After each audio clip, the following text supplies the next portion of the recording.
start with Manchester City. Obviously, Pep spoke about he didn't want to lose Julian Alvarez this summer, but now Manchester City have accepted a big money offer from Atletico Madrid.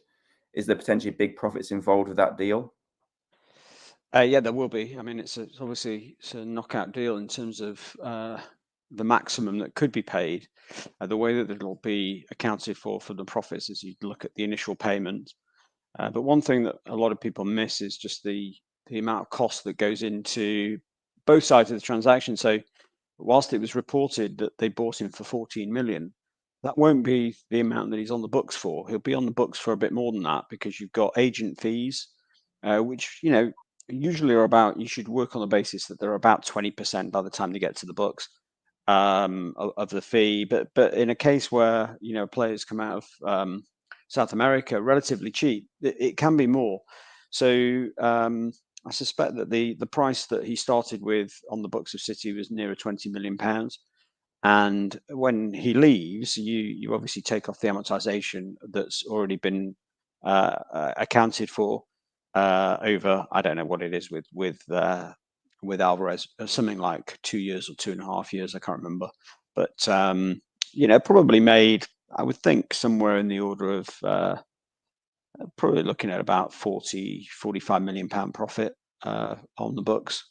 So very significant. But City, anyway, don't really have a PSR issue as such. I mean, that they because they have some of the lowest operating losses, and over the last 2 or 3 years have had an incredible level of player trading profits because they've sold so many young players on top of actually getting good fees for players that have left, like Mahrez, who went last year to Saudi. So on top of that, they've also sold and supplemented with the young players.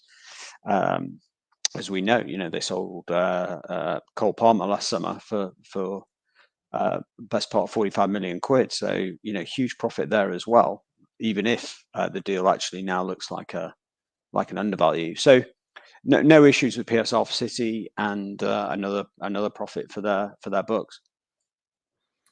And then elsewhere, Man City this week, there's been a bit of controversy around City introducing a £228 charge for disabled parking after it used to be free. I believe Manchester City or Man United, also charge quite a high fee for disabled parking as well. What were your thoughts on that? Is it a necessary move from the club? Well, I mean, their excuse is that people were booking and not turning up, and so the only way that they could deal with no-shows was to put a charge on it. But clearly, there's all sorts of ways in which that sort of problem could be dealt with. From a PR perspective, it's obviously terrible. Unnecessary, doesn't generate any material revenue.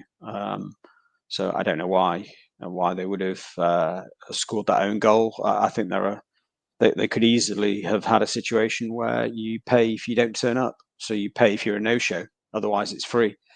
You book it, turn up, pay nothing. Book it, don't turn up, then you pay, because obviously you prevent somebody else from using the space. So that would seem reasonable. But look, they know what they're doing. But from a PR perspective, not a good idea.